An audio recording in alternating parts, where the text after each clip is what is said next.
right, hockey fans, welcome to another edition of Wolves Hockey Show. We bring you weekly highlights, clips, news information, and much more on the Wolves program. How's it going, Coach Kuhns? Yeah, it's going well. Happy to be here. Cool.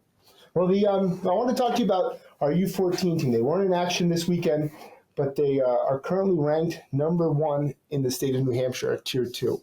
And, they're all during the process of growing the program and building the teams. I think it's important to recognize that early season achievement for that team. Don't you think, Coach? Yeah, ranked number 1 for Tier 2 in the state of New Hampshire. There's, can't get any higher in Tier 2. So that's pretty impressive. Yeah. And one of the things that, when Coach and I were working with, some of the coaches and trying to build that team, we've always got a lot of pushback, like, the Lakes region kids, maybe they move on to other programs south. They want to be in an elite program. And I think it's proven now that they're the number 1 team ranked in Tier 2, that those best players in the area, they can stay up here. Yeah, absolutely. I think a lot of kids were interested to play for that team and play for Coach Guerin.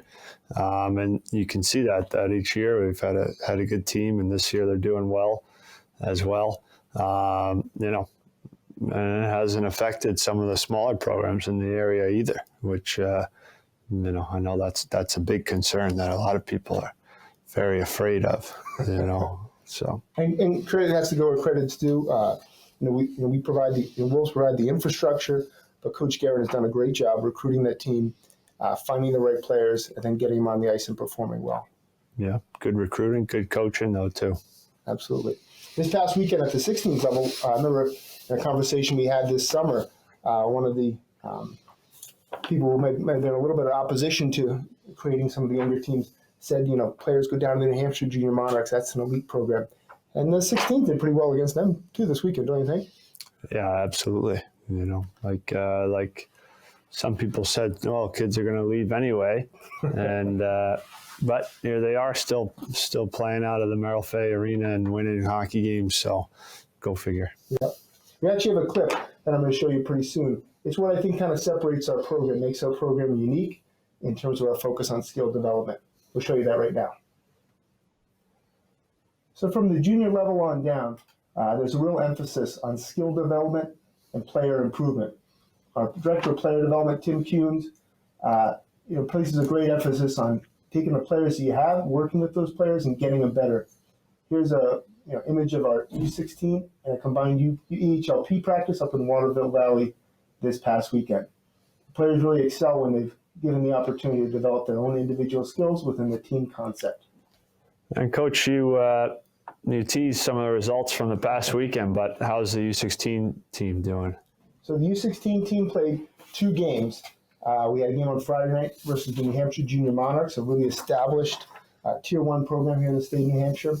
And then we had kind of a hiccup in our schedule and had to make an adjustment on Sunday and play the Great Bay Wildcats. So it was a little bit different format than we initially planned, but the kids played really hard. We had a great 3-2 win over the Monarchs on Friday night down at Tri-Town Arena. And then we had a little bit of a setback against the Wildcats, but the team really competed hard against an older U18 team. We got a clip we're going to show you right now. So here's action from Friday night versus the New Hampshire Junior Monarchs. The Wolves were tied 2-2 late in the game.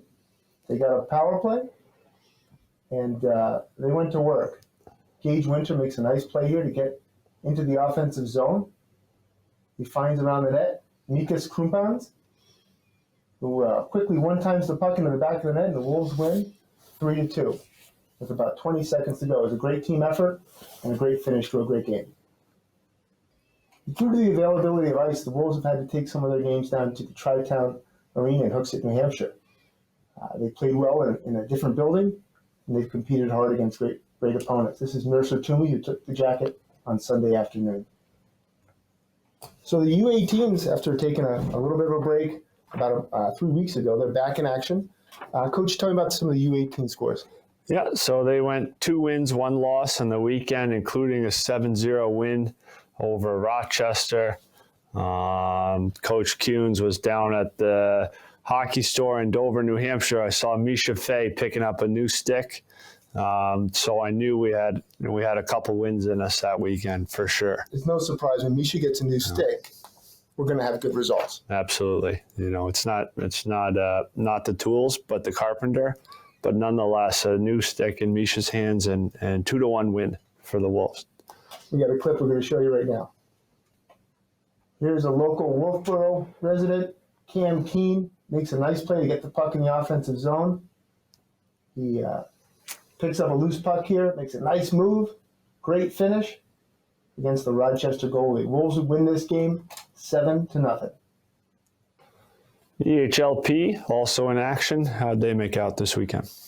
So EHLP had a long week of practice. This is, the program takes great pride on our development model, and I think combined total this week with games in different places with the EHL team opened up about 15 hours of ice, including 2 hours on Sunday up in Waterville. So the EHLP team got a lot of time to practice, a lot of time to develop, and we're seeing some good strides by that team. They did have a game on Sunday. They lost to New Hampshire Avalanche, but it was a close game. It was a 1-1 game for most of the afternoon, and we got a clip of that game right here.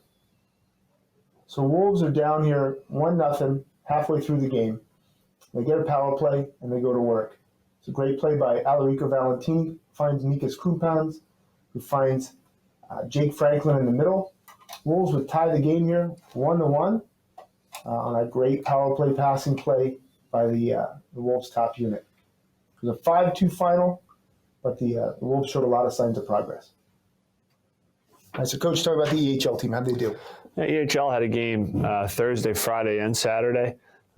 Thursday and Friday was against the Seacoast Spartans, and back Saturday against the Avalanche. So Wolves won 4-3 over the Spartans on Thursday, then lost to the Spartans on Friday, and ended up losing to the Avalanche down in Hooksett on Saturday.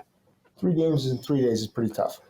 Yeah. We originally slated to play the Spartans on the third day at home, and it got switched to playing the Avalanche, who hadn't played 3 in a row in their building on Saturday. So it was always going to be a tough third game, but the team played well, but unfortunately came up short.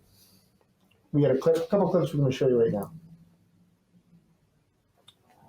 Here we have a clip from the Thursday's game against the Spartans. Wolves were down 3-1, ended up coming back. This was the tying goal from John Wernley, who's a second year in the program. Big goal to tie it up, and then Wolves would go on to win in overtime. So also some more action from Thursday's game against the Seacoast Spartans. This was Dennis Danilov making the interception and a great move and a really, really nice goal for Dennis Danilov, who's been a really good player this season for the Wolves. So, Coach, you mentioned 2 new names there, John Wernley, Dennis Danilov. We haven't spoken about them too much so far this season. Tell me about what they're bringing to the table. Yeah, well, first, John Wernley, it's his second year on the team. He came to us from prep school where he wasn't playing very much. And I think, if you look at a guy over a year and a half who's really improved and gotten a lot better, I think John's the perfect example of that. And then he's also a player who's getting a lot of interest from colleges in his last year of junior hockey. So he's done really well, and he's an important player for us. Dennis Danilov is a player from Russia who was recruited to be here this year, and he's a very skilled player and certainly an important part of our team this year. Yeah, those are 2 players who've, before coming to the program, they were kind of unsung heroes, or kind of flew under the radar. Certainly, when we signed John Wernley, he was not, we were one of the only programs talking to him. And then Danilov last year played on a team that only had 1 or 2 wins the whole year out of 40-something games. But they're coming in here now. They're playing really well. And it says a lot about what we got going on here. Yeah, definitely. I think, everyone can improve in our program. So, really that's the most important thing to us. So. Absolutely. We have a player actually from our EHLP team who's in a similar situation. He's in his first year junior. He's looking to make the jump next year to the EHL, and he's had some good early signs of progress. His name is David Hoftizer, and he's coming up right now. All right, with me now is David Hoftizer. David, welcome to the show. Thank you for having me. Yeah, no problem. Why don't start out, just tell us a little bit about yourself, where you're from, and where you played hockey before this year. I'm originally from Medford, New Jersey, which is in the South Jersey. Last year I played AA for the Hollandale Hurricanes, and now I'm playing for EHLP. So what led you up here to Laconia? What do you like about the program that made you decide to play here this year? Well, what led me up here was last year I went to a showcase in Denver, I'm pretty sure, and I got Andrew introduced me to the program, and it's my only offer. And I probably would have came here anyway if I had more offers because I like the facility. I like 2 ice sessions a day. Can't really beat that. And yeah. Great. Now you're off to a great start in your first year of junior hockey. What do you attribute your personal success on the ice so far this year? Right. I'll rephrase the question. Right, you're doing very well this season. You know what's some things you like about the team and the program here? Some things I like about the team are I get to meet new people. Some of the kids I really like, and we are all a bit different players. And I think in the future we'll start winning a lot more games than we are right now. And no, that's good. So, tell me about some of your goals for the rest of the season. Some of my goals are probably to be at the end of the year, maybe move up to the EHL, for the next season. And my goals this year, for myself, maybe be point per game, but most importantly, have the team success and us winning. Yeah, definitely. That's some good goals. Why don't you take us into the locker room now? How about who's the funniest guy on the team that you can say? Funniest guy, I'd probably have to say Jacob Marcoux. Kid never stops talking. He always says something stupid, but it's fun. Okay. Now, who's got the worst haircut on the team? Worst haircut? Oh, probably me right now. But other than me, Aiden Kopech by far, not even close. Yeah, fair enough. Overshaped. I don't know what his mullet is. Okay. All right, we'll wrap it up there. David, thanks a lot. Thank you. All right. It's a great interview with David there. I agree, Kopech does have some interesting hair. Yeah, I thought Joshua Tree might have a shot out, but It's leave that up to them. Neck and neck race with those two. Yeah, literally. Now tell me about David. What kind of stuff, Coach, you see out of him? He's played a couple games with the EHL team. He's practiced with them a number of times. That's his goal next year, to get onto the EHL team. What does he have to do to get there, and what is he doing now to separate himself a little bit? Yeah, I think just keep working hard. I think he's bought into the program. He is a hard worker, skilled, fast player. So just needs more experience and keep getting stronger and keep working hard. He can be there. Yeah, he definitely has. I think his skill set would translate really well to that level, and his work ethic is really good. But some players, they develop physically at 17 years old. Some develop at 19. Some develop at 24. And he's one of those kids who, in a year from now, his body could look completely different. Yeah, and definitely. So I think that's a big component, is just getting physically stronger, more powerful, and he'll get there, I think. Definitely, I think so too. Absolutely. Now, so Coach, tell me about what we got coming up on the schedule for the junior teams this upcoming weekend. Yeah, so junior teams don't have any league action till a week from tomorrow, next Tuesday, next week. But we do have a couple games against Northern Cyclones, some prep school teams made up of prep school players on Saturday night. So should be some good competition. Nice to face some different opponents for the guys. Yeah, I think that the current state guidelines and the conditions of the pandemic has created a unique opportunity for us where we're playing within state where in years past these games could not happen. But now we have to play in state. It's presented an opportunity, and we're going to play some different teams and different opponents, and I think that's really healthy. Definitely. Now, we have a couple things coming up. We have an update on Colin Larson. Colin Larson is a goaltender on our EHLP team from Georgia. He came into the season. It was his second year in the program before he had an injury and an abnormality was discovered during training camp. We got some images we're going to show you right now.